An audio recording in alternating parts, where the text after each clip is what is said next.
Hello guys, मेरा नाम है सत्यजीत सरकार और आप सभी का हमारे चैनल एसएस एकेडमी में स्वागत है।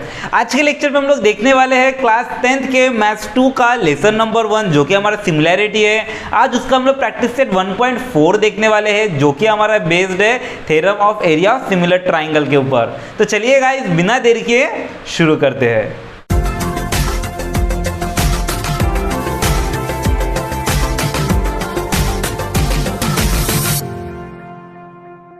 तो गाइज, अगर आप चैनल में नए हैं तो चैनल को सब्सक्राइब कर दीजिए। वीडियो अगर पसंद आते तो वीडियो को लाइक कर दीजिए और बेल आइकन को जरूर दबाइएगा लेटेस्ट नोटिफिकेशंस के लिए। तो गाइज, इसके प्रीवियस लेक्चर्स अगर आप लोगों ने नहीं देखे होंगे तो उसका लिंक आपको डिस्क्रिप्शन में मिल जाएगा। बिकॉज हम लोगों ने यही जो टॉपिक है हमारा theorem of area of similar triangle, ये चीज हम लोगों ने इसके प्रीवियस लेक्चर में भी थोड़ा सा देखे थे। तो चलिए गाइज, बिना देरी के हम लोग शुरू करते हैं हमारा आज का टॉपिक। तो गाइस, जैसे कि मैंने आप लोगों को पहले ही बताया कि हमारे पास जितने भी थ्योरम्स है उसको एज ए थ्योरम ना पढ़ के एज ए प्रॉपर्टी या फॉर्मूले की तरफ पढ़ जाएंगे तो इससे क्या होगा कि हमारे पास जब भी हम प्रैक्टिस सेट करेंगे तब हम लोगों को वो थ्योरम ना लग के एज ए प्रॉपर्टी फॉर्मूला लगने की वजह से हमको पूरा का पूरा प्रैक्टिस सेट बहुत ही ज़्यादा ईजी लगने वाला है। लेकिन थ्योरम भी इंपॉर्टेंट है, उसको भी हमको पढ़ना पड़ेगा। तो वो थ्योरम हम कब पढ़ेंगे? जैसे ही हमारा लेसन कंप्लीट होगा तो वैसे ही हमारे पूरे के पूरे लेसन पे जितने भी थ्योरम्स है उनका एक अलग से वीडियो बनाएंगे और उसमें हम लोग पूरे के पूरे थ्योरम एक्सप्लेन कर देंगे।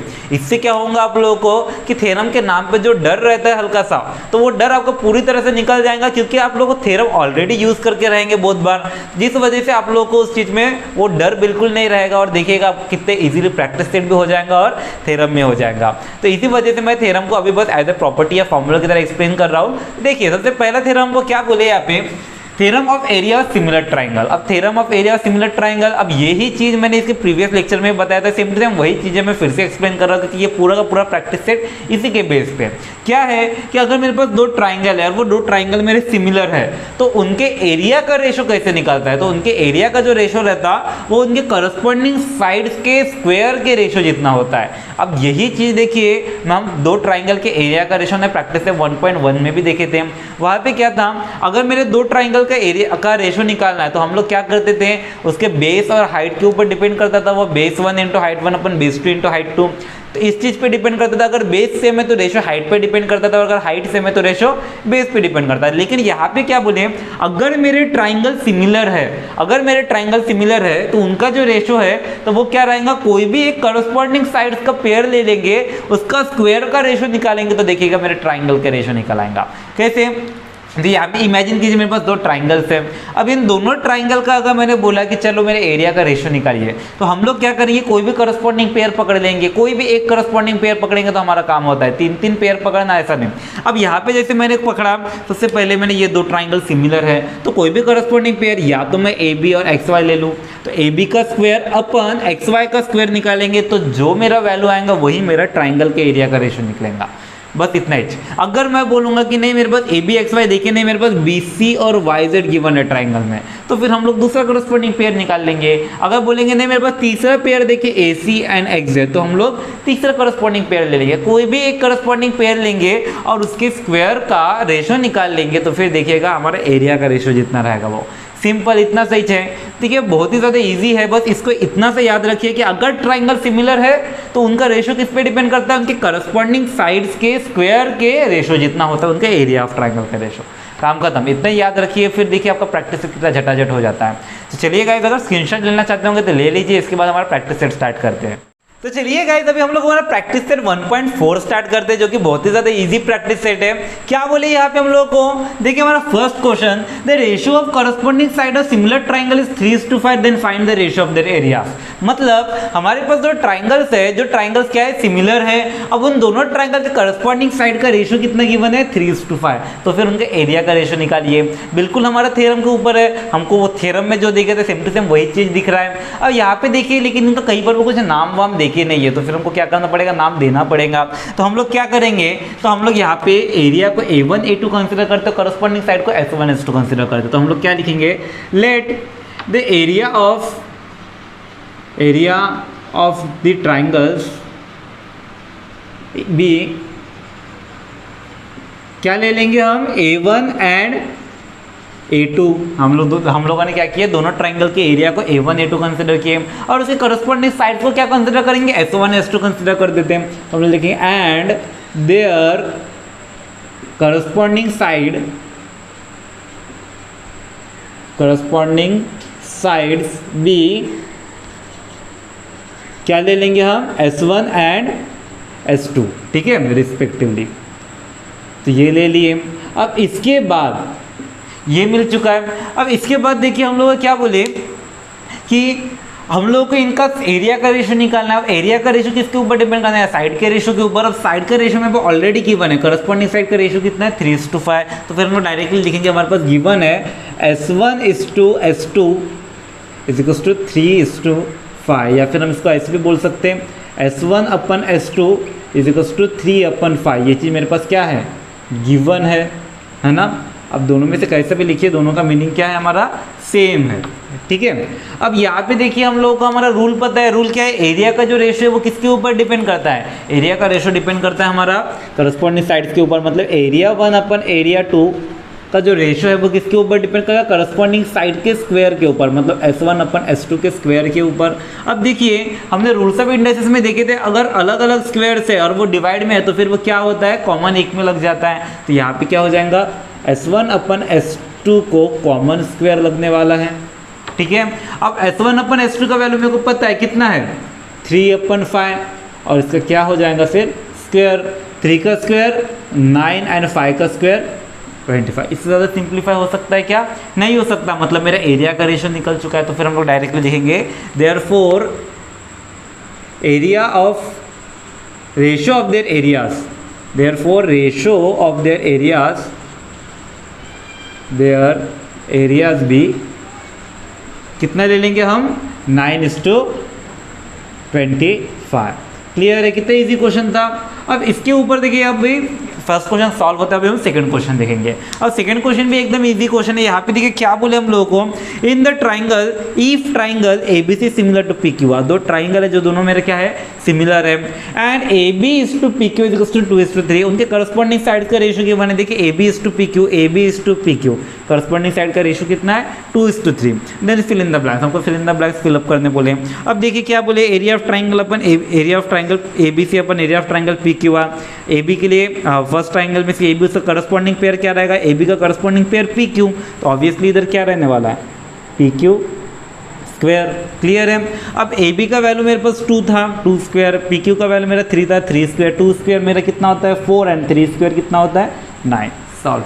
कितना इजी था, इस तरह से मेरा क्वेश्चन नंबर 2 सॉल्व होता है। एकदम इजी और सिंपल क्वेश्चन था। अब इसके बाद ये क्वेश्चन नंबर 3। क्वेश्चन नंबर 3 में क्या बोले, if triangle ABC similar to PQ, दो ट्राइंगल है जो दोनों ट्राइंगल मेरे क्या है आपस में सिमिलर है।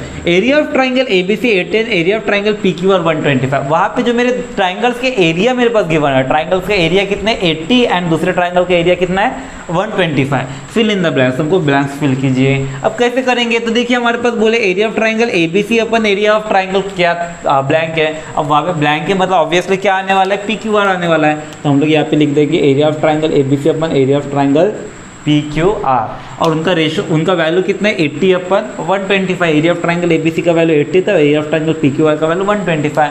अब बोले AB/PQ मतलब करस्पॉन्डिंग साइड का वैल्यू निकाल। इसको हम डायरेक्ट निकाल सकते क्या, जैसे इस वाले को हमने एकदम डायरेक्ट निकाल लिए थे, इसको हम डायरेक्टली निकाल ही नहीं सकते, इसको हमको सॉल्व करके ही निकालना पड़ेगा। अब सॉल्व कैसे करेंगे, तो हम लोगों को पता है हमारा फॉर्मूले में डाल दीजिए, हमारा आंसर आ जाता है। फॉर्मूला क्या है हम लोगों का, तो हम लोग लिखेंगे यहाँ पे by theorem of similar triangle, by theorem of similar triangle क्या हो जाएगा मेरा, इनके जो एरिया का रेशो है, मतलब area of triangle ABC upon area of triangle PQR is equals to क्या होता है मेरे को करस्पॉन्डिंग साइड का रेशो, करस्पॉन्डिंग साइड AB और PQ, AB अपन PQ, लेकिन सिर्फ AB क्या, यहाँ पे स्क्वायर, AB का स्क्वायर अपन PQ का स्क्वायर रहेगा। अब यहाँ पे देखिए एरिया ऑफ ट्राइंगल ABC का वैल्यू कितना गिवन है 80, और एरिया ऑफ ट्राइंगल PQR का वैल्यू कितना गिवन है 125। तो मैं यहाँ पे उनका वैल्यू पुटअप कर दूंगा, क्या हो जाएगा मेरा वैल्यू, तो हम लोग यहाँ पे लिखेंगे एरिया ऑफ ट्राइंगल ABC की जगह में कितना आ जाएगा 80 अपन एरिया ऑफ ट्राइंगल PQR की जगह में 125 इजिकल्स टू कितना हो जाएगा AB square upon PQ square. Clear है। अब देखिए 80 और 125 ये दोनों के दोनों मेरे क्या होते हैं, कैंसिल होते हैं। किस में कैंसिल होते हैं, दोनों के दोनों। पहले तो 5 के टेबल में जाएंगे, क्या हो जाएगा, 5 से डिवाइड करेंगे तो 5 2 जा 10, 5 5 जा 25, इधर 5 से डिवाइड करेंगे तो क्या हो जाएगा, 5 1 जा 5 एंड 5 6 जा 20, 5 6 जा 30, सॉरी।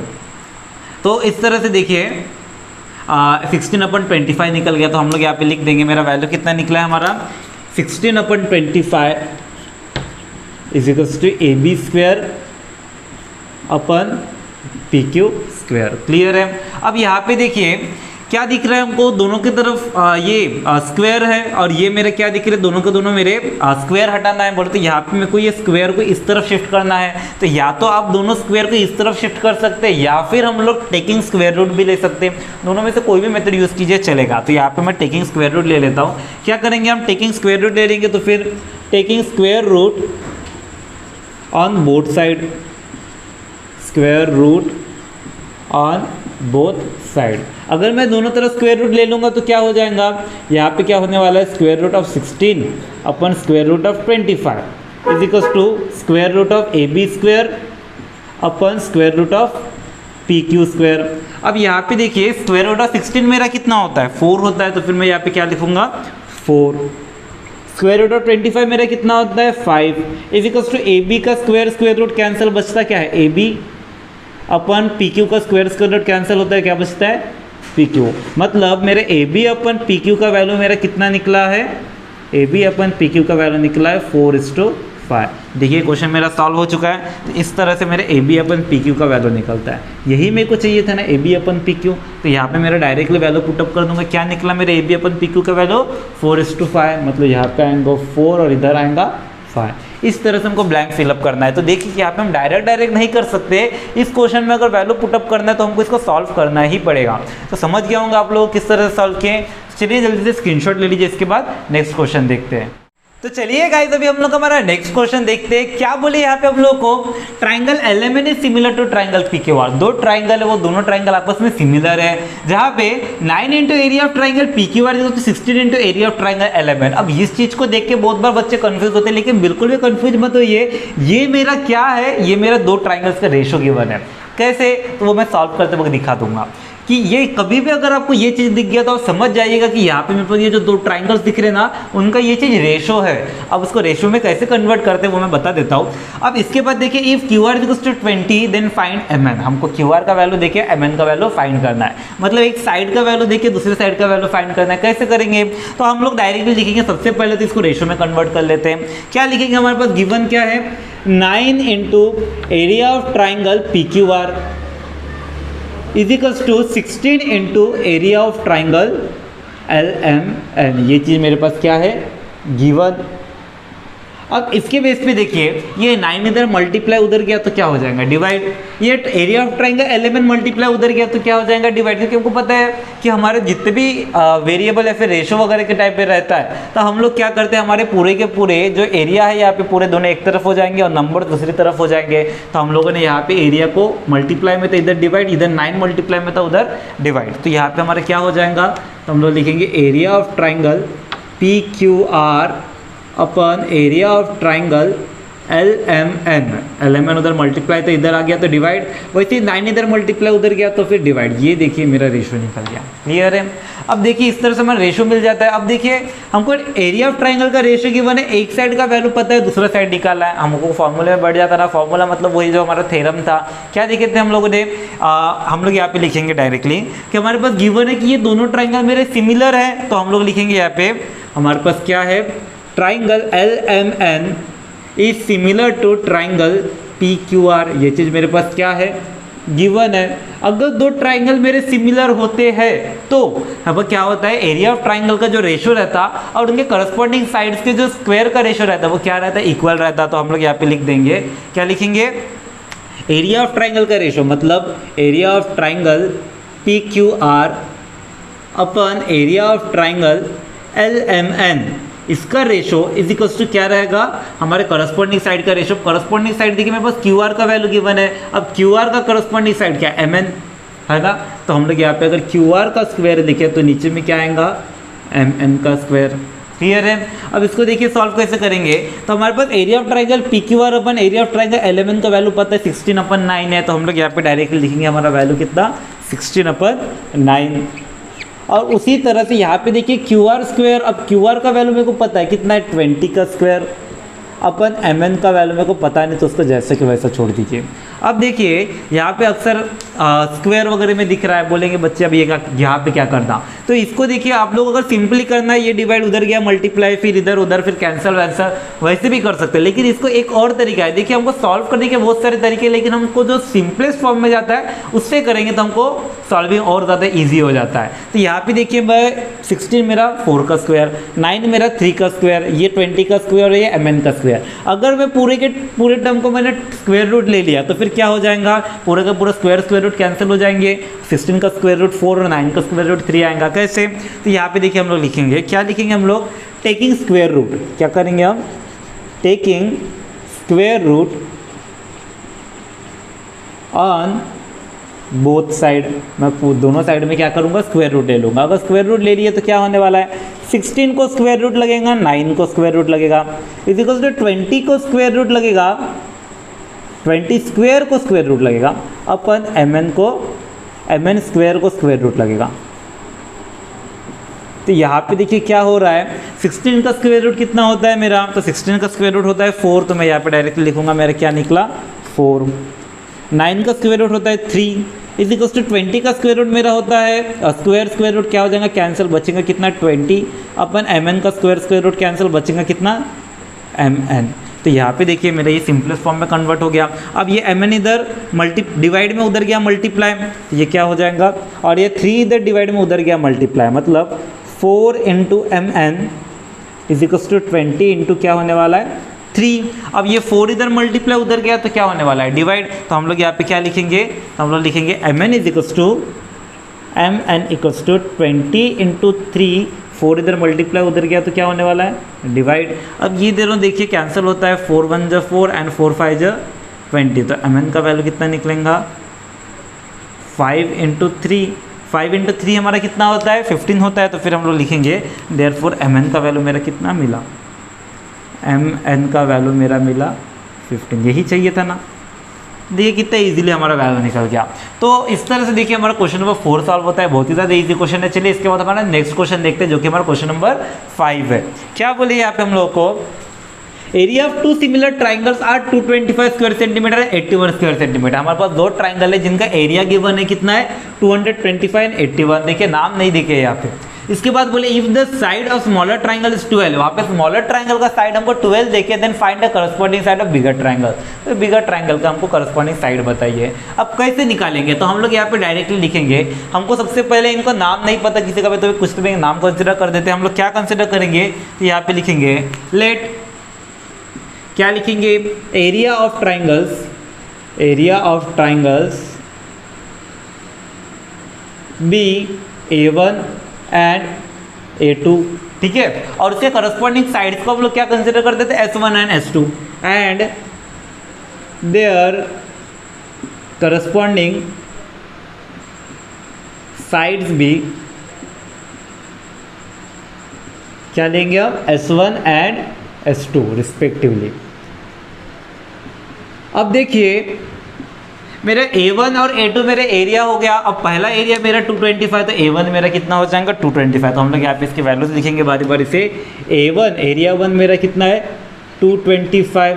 उसी तरह से एरिया 2 मेरा कितना है, एरिया 2 है मेरा 81। क्लियर है, ये स्क्वायर सेंटीमीटर में है। अब उसके बाद अलग से लिख देते हैं हम यहाँ यूनिट भी, स्क्वायर सेंटीमीटर। एरिया 2 मेरा कितना है 81 स्क्वायर सेंटीमीटर। अब उसी तरह से मेरा साइड देखिए, हमको बोले स्मॉलर ट्राइंगल का साइड है, स्मॉलर ट्राइंगल मेरा क्या A2 है, मतलब उसी का साइड मेरा क्या रहेगा S2 का वैल्यू मेरे पास कितना है, S2 का वैल्यू मेरे पास गिवन है कितना 12 सेंटीमीटर। ऊपर की तरफ लिखता हूँ, S2 का वैल्यू मेरे पास कितना है 12 सेंटीमीटर। और S1 का वैल्यू मेरे को पता है क्या, नहीं पता, मतलब ये चीज़ मेरे को क्या करना है फाइंड करना है। ये सब के सब चीज़ मेरे पास क्या है गिवन। क्लियर है, ये पूरे के पूरे मेरे पास वैल्यूज गिवन है। अब इसके बाद हम लोगों को इसको सॉल्व करना है, कैसे करेंगे? तो देखिए हमारे पास सिंपली वही हमारा फॉर्मूला, हमारे पास दोनों ट्राइंगल सिमिलर है, क्योंकि यहीं पर बोल के कि दोनों ट्राइंगल मेरे क्या है, सिमिलर। अगर दोनों ट्राइंगल सिमिलर है तो यहाँ पे मेरा वही फॉर्मूला लग जाता है। कौन सा फॉर्मूला? वही एरिया ऑफ सिमिलर ट्राइंगल वाला। तो फिर हम लोग यहाँ पे लिख देंगे by theorem of similar triangle, क्या लिखेंगे? हमारा area 1 upon area 2 is equals to side 1 square upon side 2 square हो जाएगा। क्या क्यों हुआ ऐसा? By theorem of area of similar triangle.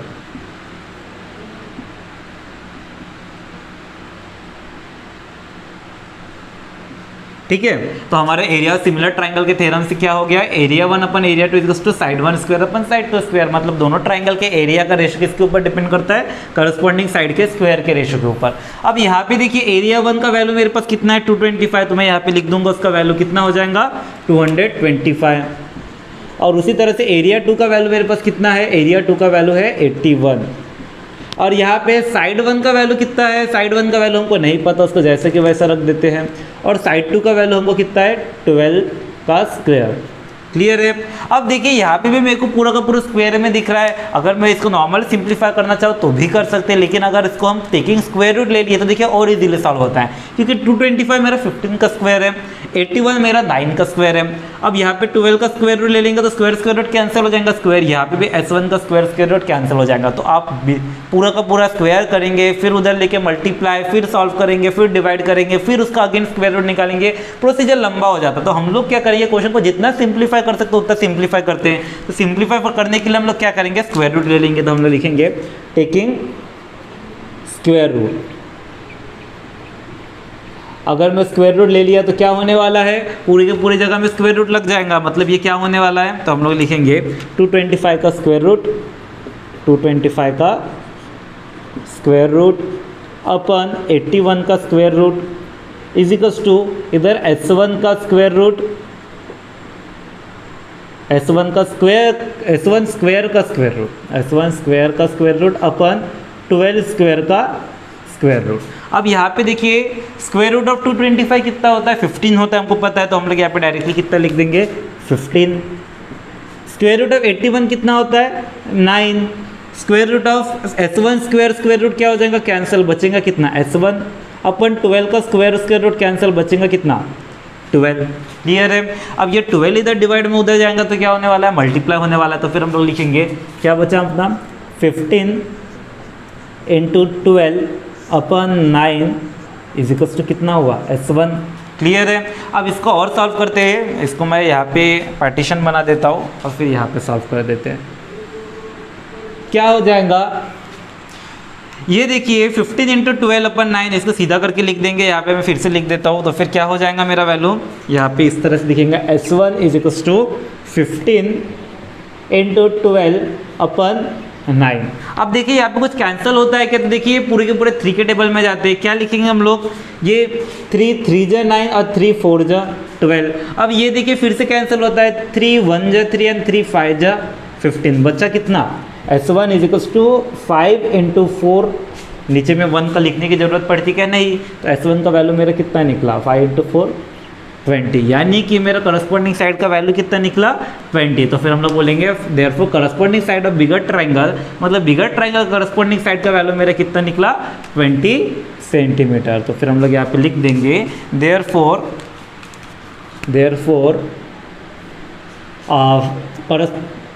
corresponding side of bigger triangle, measure of corresponding, ये शॉर्ट में लिख रहा है इस तरह से, corresponding का corresponding side of bigger triangle इस कितना निकला? 20 सेंटीमीटर। कितना इजीली निकल गया। तो इस तरह से देखिए हमारा दोनों के दोनों क्वेश्चन सॉल्व होता है। Question number 5, 4 and 5। चलिए जल्दी से स्क्रीनशॉट ले लीजिए, इसके बाद नेक्स्ट क्वेश्चन देखते हैं। तो चलिए गाइस अभी हम लोग हमारा नेक्स्ट क्वेश्चन देखते हैं। क्या बोले यहाँ पे हम लोग को? Triangle ABC and triangle DEF are equilateral triangles. हमारे पास 2 ट्राइंगल्स गिवन है, वो दोनों का दोनों ट्राइंगल्स के इक्विलेटरल ट्राइंगल्स। इक्विलेटरल ट्राइंगल मतलब पता ही होगा आप लोगों को, जिनके साइड्स भी सेम होते हैं, एंगल्स भी सेम होते हैं, उसको हम लोग क्या कहते हैं? Equilateral triangles. If area of triangle ABC and area of triangle DEF is equals to 1:2, यानी कि ABC और DEF का रेशियो मेरा कितना गिवन है 1:2। देखिए यहाँ पे AB का मेजर मेरा 4 है, DE का मेजर फाइंड करना है, बिल्कुल इसके पहले जैसे क्वेश्चन है। लेकिन यहाँ पे देखिए हम लोग को यहाँ पे हमको इतना तो पता है कि हमको कौन सा थ्योरम लगाना है, एरिया ऑफ सिमिलर ट्राइंगल वाला। लेकिन यहाँ पे देखिए यहाँ पे क्या दिख रहा है हम लोगों को कि ये दोनों के दोनों ट्राइंगल सिमिलर कहीं पर भी गिवन है क्या, यहाँ पे हमको दिख रहे हैं दोनों ट्राइंगल्स क्या है, इक्विलेटरल ट्राइंगल। अब हम कैसे करें, तो देखिए हमको पता है इक्विलेटरल ट्राइंगल्स मेरे क्या रहते हैं, सिमिलर होते हैं। क्यों? क्योंकि उनका साइड्स का मेजर मेरे पूरे के पूरे सेम है, यानी कि उनका मैं साइड्स का रेशियो निकालूंगा दोनों ट्राइंगल्स का, तो उनका रेशियो भी मेरा ऑब्वियसली क्या निकलने वाला है, सेम। उनके एंगल्स क्या है, मेरे पूरे के पूरे सेम रहते हैं, यानी कि दोनों ट्राइंगल्स के मेरे पूरे के पूरे एंगल्स इक्वल रहेंगे, तो इसका मतलब मेरा ट्राइंगल्स क्या रहेंगे, ऑब्वियसली सिमिलर ही रहने वाले हैं। तो फिर मैं डायरेक्टली बोलूंगा, यहाँ पे मेरे पास लिखा क्या है, तो हम लोग लिखेंगे यहाँ पे क्या है, triangle ABC and triangle DEF are equilateral triangle. ये मेरे पास गिवन है इक्विलेटरल ट्राइंगल। ये क्या है, मैं शॉर्ट में लॉन्ग में लिख देता हूँ, ट्राइंगल ये मेरे पास है गिवन। क्लियर है? अब देखिए अगर ये दोनों का दोनों इक्विलेटरल ट्राइंगल है तो फिर मैं डायरेक्टली बोल सकता हूँ देयरफॉर ये दोनों ट्राइंगल क्या रहेगा, सिमिलर रहेगा। तो फिर हम लोग बोलेंगे, लिखेंगे यहाँ पे therefore triangle ABC is similar to triangle क्या रहेगा, DEF। क्यों है, we know equilateral triangles are similar, equilateral triangles are क्या रहता है, सिमिलर।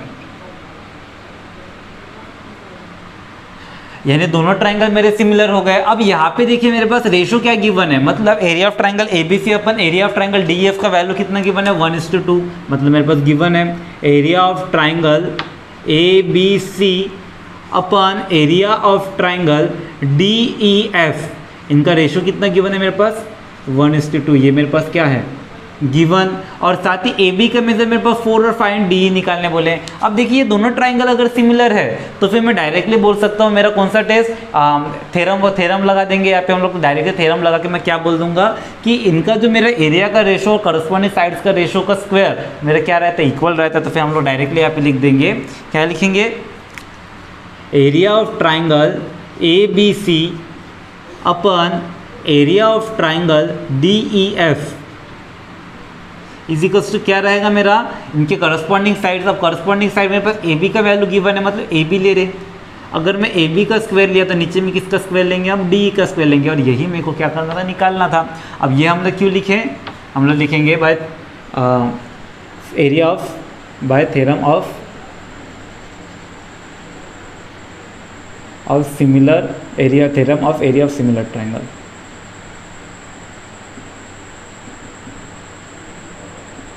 क्लियर है? तो इस तरह से देखिए मेरे इनका रेशो इक्वल हो गया। अब यहाँ पे देखिए एरिया ऑफ ट्राइंगल ABC और DEF का रेशो मेरे पास कितना गिवन है, 1:2 गिवन है। तो फिर मैं यहाँ पे डायरेक्टली 1:2 लिख सकता हूँ। तो फिर मैं यहाँ पे लिख दूंगा इसका वैल्यू मेरा कितना है, 1:2। AB का वैल्यू मेरे पास गिवन है कितना है, 4, यानी 4 का स्क्वायर अपन क्या है, DE का स्क्वायर। क्लियर है? 1/2 is equals to 4 square upon DE square. अब देखिए हम लोग को यहाँ पे स्क्वायर दिख रहा है, अगर स्क्वायर हटा दे तो मैं क्या करूँगा, पूरे के पूरे टर्म को स्क्वायर रूट ले सकता हूँ। तो मैं टेकिंग स्क्वायर रूट ले लूँगा, तो फिर क्या आ जाएगा, तो फिर हम लोग लिखेंगे taking square root, taking square root, तो क्या आ जाएगा, square root of 1 upon square root of 2 is equals to square root of 4 square upon square root of DE का स्क्वायर। अब यहाँ पे क्या हो जाएगा, स्क्वायर रूट ऑफ 1 कितना होता है, हमको पता है 1 ही होता है। तो फिर मैं डायरेक्टली यहाँ पे क्या लिख दूंगा, 1। स्क्वायर रूट ऑफ 2 मेरा निकलता है क्या, नहीं निकलता, मतलब स्क्वायर रूट ऑफ 2 ही रहेगा। Square root of 4 square, square root cancel, बचेगा कितना, 4 स्क्वायर रूट कैंसिल, बचेगा कितना, DE। अब ये DE इधर डिवाइड में उधर गया तो मल्टीप्लाई, अब 1 के साथ कुछ भी मल्टीप्लाई हुआ तो वही टर्म रहता है। √2 इधर डिवाइड में उधर गया तो मल्टीप्लाई, मतलब क्या बचेगा, 4 × √2। तो यहाँ पे देखिए मेरा इससे ज़्यादा सिंप्लीफाई हो सकता है क्या, नहीं हो सकता। मतलब यही मेरा क्या है, मेरा DE का वैल्यू है। हमको क्या निकालना था, DE का ही वैल्यू निकालना था। तो देखिए मेरा DE का वैल्यू निकल चुका है। समझ गया कितना इजी क्वेश्चन है। तो इस तरह से हमारा क्वेश्चन नंबर 6 कंप्लीट होता है। अब चलिए इसके बाद हमारा क्वेश्चन नंबर 7 देखते हैं। क्या बोले यहाँ पे, in the figure segment P Q is parallel to D. एक फिगर है हमारे पास जहाँ पे क्या बोले पी क्यू और डी आपस में क्या है, पैरेलल है। अब यहाँ पे area of triangle P Q F equals to 20 square unit. ये जो पी क्यू एफ जो ये वाला ट्राइंगल है इसका एरिया कितना है, 20 स्क्वायर यूनिट है, ठीक है। P F is equals to 2dp। अब ये जो पी एफ है वो मेरा 2dp जितना है, यानी ये पी एफ मेरा 2 बार dp को अगर हमने मिला देंगे तो मेरा पी एफ का मेजर मिलने वाला है। अब उसके बाद बोले then find area of quadrilateral D P Q E. तो फिर हमको quadrilateral D P Q E का एरिया निकालिए by completing the following activities, activity को फॉलो करके।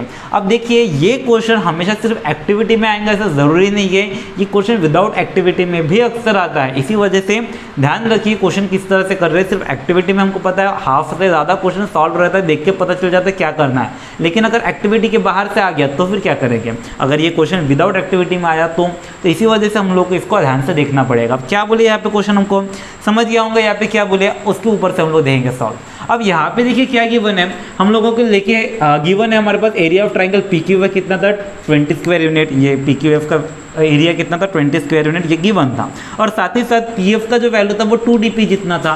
पी एफ का वैल्यू मेरा क्या था, 2dp जितना था। अब हमने यहाँ पे लिख दिए, सबसे पहले तो हम क्या करेंगे, dp को x एज्यूम करेंगे। मतलब ये जो मेरे पास dp गिवन है ये dp को मैं क्या एज्यूम कर रहा हूँ, x। अगर मेरा dp x हो गया तो पी एफ का वैल्यू मेरा 2dp है, तो 2dp मतलब क्या हो जाएगा, 2x हो जाएगा। तो पी एफ का वैल्यू मेरा क्या हो जाएगा, 2x। मतलब पी एफ का वैल्यू मेरा कितना हो गया, 2x। क्लियर है। तो यहाँ पे देखिए मेरा dp का वैल्यू x निकल गया और pf का वैल्यू क्या निकल गया, 2x निकल गया।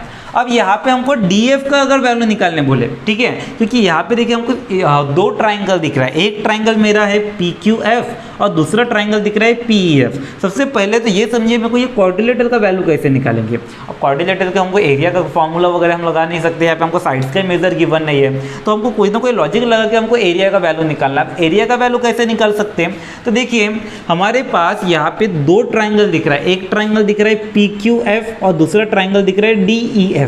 अब ये बड़ा ट्राइंगल और ये छोटा ट्राइंगल, अगर मैंने बोला ये बड़े ट्राइंगल में से मैंने छोटे ट्राइंगल को ओमिट कर दिया, ठीक है, मतलब बड़े ट्राइंगल में से मैंने छोटे ट्राइंगल को माइनस किया, तो मेरा बचता है ना यही वाला क्वाड्रिलेटरल। हमको यही क्वाड्रिलेटरल निकालना है। मतलब मेरे को क्या करना पड़ेगा, पहले बड़े क्वाड्रिलेटरल का एरिया निकालना पड़ेगा और उसमें से ये छोटे क्वाड्रिलेटरल के एरिया को क्या करना पड़ेगा, माइनस करना पड़ेगा। और छोटे क्वाड्रिलेटरल का एरिया हमको डायरेक्ट गिवन नीचे कितना है, 20 है। छोटे क्वाड्रिलेटरल का एरिया कितना है, मतलब छोटे ट्राइंगल का एरिया कितना है, 20 है।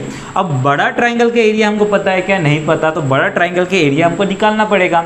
अब एरिया कैसे निकालेंगे, तो हमारे पास फॉर्मूला पता है हमारा क्या रहता है, इनका साइड्स का रेशो क्या रहता है, इक्वल रहता है। तो फिर हम लोग बोलेंगे कि साइड्स का वो छोटे ट्राइंगल का और बड़े ट्राइंगल का एरिया का रेशो और उनके करस्पॉन्डिंग साइड्स का रेशो, तो उसके मदद से हम लोग वो थ्योरम लगा के हम लोग इसका बड़ा एरिया ऑफ ट्राइंगल निकाल सकते हैं। लेकिन उसके लिए सबसे पहले मेरे को ये दोनों ट्राइंगल को सिमिलर बताना पड़ेगा, क्योंकि ये जो थ्योरम है वो कब लगता है, जब मेरे दोनों ट्राइंगल क्या होते हैं, सिमिलर होते हैं। तो सबसे पहले मेरे को ये छोटे ट्राइंगल को और बड़े ट्राइंगल को सिमिलर दिखाना पड़ेगा। उसके बाद बड़े ट्राइंगल के एरिया निकालना पड़ेगा। फिर बड़े ट्राइंगल के एरिया में से छोटा ट्राइंगल के एरिया माइनस करेंगे तो मेरा क्या मिल जाएगा, क्वाड्रिलेटरल मिल जाएगा। अब किस तरह से करेंगे तो देखते हैं। तो सबसे पहले मेरे को छोटे ट्राइंगल का एक साइड मेरा निकल गया, छोटे ट्राइंगल का साइड मेरा कितना निकला, PF बोले तो 2x निकल गया। अब बड़े ट्राइंगल के साइड मेरा कितना है, अब बड़ा ट्राइंगल मतलब DF। DF किससे किससे बनता है, DP और PF से बनता है। तो DP और PF को जब हम प्लस करेंगे तब मेरा क्या बनेगा, DF बनेगा। तो हम यहाँ पे लिख देंगे,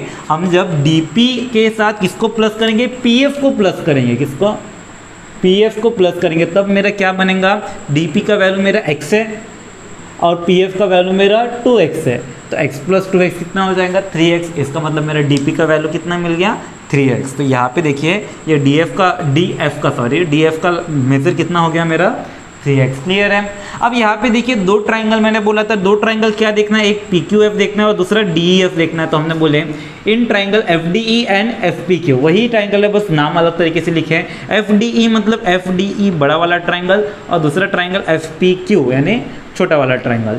इन दोनों ट्राइंगल में अगर सबसे पहले मेरे को ये दोनों ट्राइंगल को सिमिलर बताना पड़ेगा। सिमिलर कैसे बताएं, अब एक और चीज़ गिवन था कि ये दोनों के दोनों लाइन मेरे क्या है, पैरेलल है।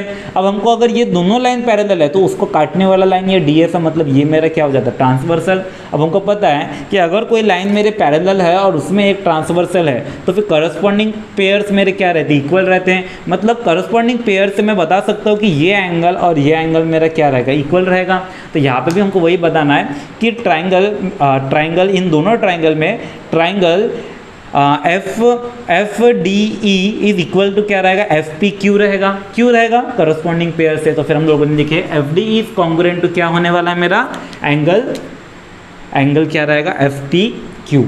एंगल एफ पी क्यू किससे हुआ, करस्पॉन्डिंग एंगल टेस्ट से, यानी कि ये दोनों एंगल मेरे क्या हो गए, इक्वल हो गए।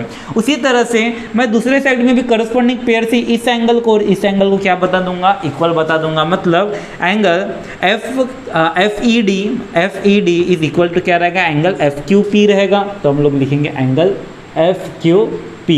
करस्पॉन्डिंग एंगल पेयर से मेरा क्या हो गया, ये दोनों एंगल कॉन्ग्रुएंट। अब देखिए दोनों ट्राइंगल में दो एंगल का पेयर कॉन्ग्रुएंट हो चुका है। अब एंगल टेस्ट से मैं दोनों ट्राइंगल को सिमिलर बता सकता हूँ। तो फिर यहाँ पे लिखें बाय एंगल टेस्ट दोनों ट्राइंगल मेरे क्या हो गए, सिमिलर हो गए। क्लियर है।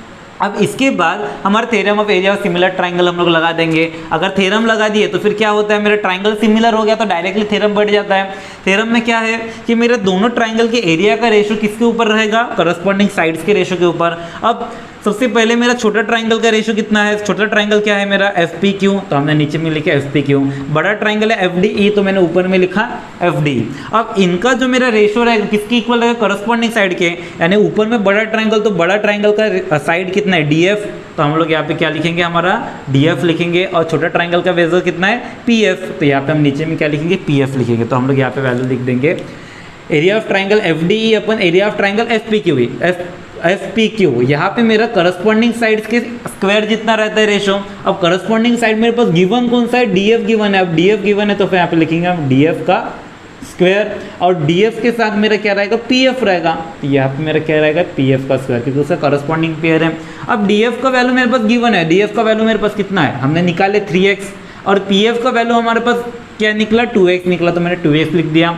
स्क्वायर करेंगे तो फिर क्या हो जाएगा, 3x square upon 2x square. अब यहाँ पे देखिए क्या हुआ, यहाँ पे 3x स्क्वायर 2x स्क्वायर को उसको सिंप्लीफाई डायरेक्टली लिखे। मैं यहाँ पे सिंप्लीफाई करके बता देता हूँ किस तरह से हुआ है वो। तो यहाँ पे देखिए 3x का स्क्वायर अपन 2x का स्क्वायर। अब यहाँ पे स्क्वायर दोनों को लगेगा, मतलब 3 को भी लगने वाला, x को भी लगने वाला। मतलब 3 का स्क्वायर 9x स्क्वायर और 2 का स्क्वायर 4x स्क्वायर। क्योंकि स्क्वायर 3 का स्क्वायर 9 निकलता है, लेकिन x का स्क्वायर पता होता है क्या, नहीं होता। तो वो जैसा कि वैसा। वैसे स्क्वायर दोनों को 2 का स्क्वायर 4 निकल गया, लेकिन x का स्क्वायर नहीं निकलता, तो वो जैसा कि वैसा। अब यहाँ पे 9x square upon 4x square, x square क्या हो जाएगा, कैंसल। बचता कितना, 9/4। तो इस तरह से यहाँ पे मेरा 9/4 बचा। क्लियर है।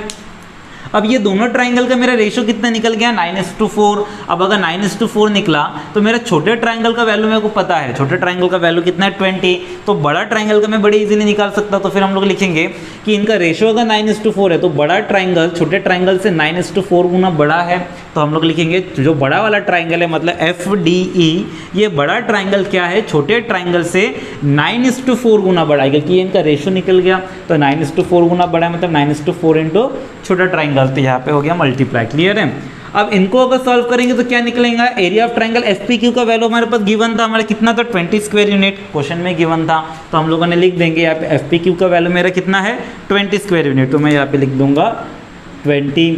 अब यहाँ पे कैंसिल होता है, कितने से जाता है, 4 5 या 20 होता है। तो ये कितना हो जाएगा, अगर मैंने इसको यहाँ पे थोड़ा सा सिंप्लीफाई किया तो क्या होने वाला है, 9/4 इंटू 20। ये कितना हो जाएगा, 4 5 या 20, बचता कितना, 9 इंटू 5।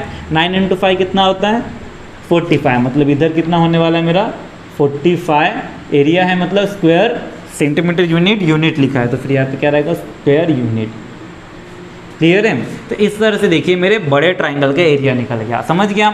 अब देखिए बड़े ट्राइंगल का एरिया निकल गया, कितना निकला, 45। छोटे ट्राइंगल का एरिया कितना है, 20। तो हमको क्या करना पड़ेगा, बड़े ट्राइंगल में से मैं जब छोटा ट्राइंगल माइनस करूंगा तभी मेरे को क्वाड्रिलेटरल का एरिया निकलेगा, क्योंकि हमको क्वाड्रिलेटरल का एरिया निकालना है। तो यहाँ पे देखिए हमने लिखे, जब मेरा बड़ा वाला क्वाड्रिलेटरल मतलब ये डी पी क्यू ई अगर निकालना है तो मेरे को क्या करना पड़ेगा, बड़ा ट्राइंगल मतलब एफ डी ई में से छोटा ट्राइंगल एफ पी क्यू को क्या करना है, माइनस करना है। बड़ा ट्राइंगल एफ डी ई का वैल्यू कितना है, 45। तो हम लोग यहाँ पे कितना लिख देंगे डायरेक्टली, 45। और छोटा ट्राइंगल का वैल्यू कितना है, एफ पी क्यू का वैल्यू है 20। 45 माइनस 20 कितना होता है, 25। तो यहाँ पे कितना हो जाएगा, 25 स्क्वायर यूनिट।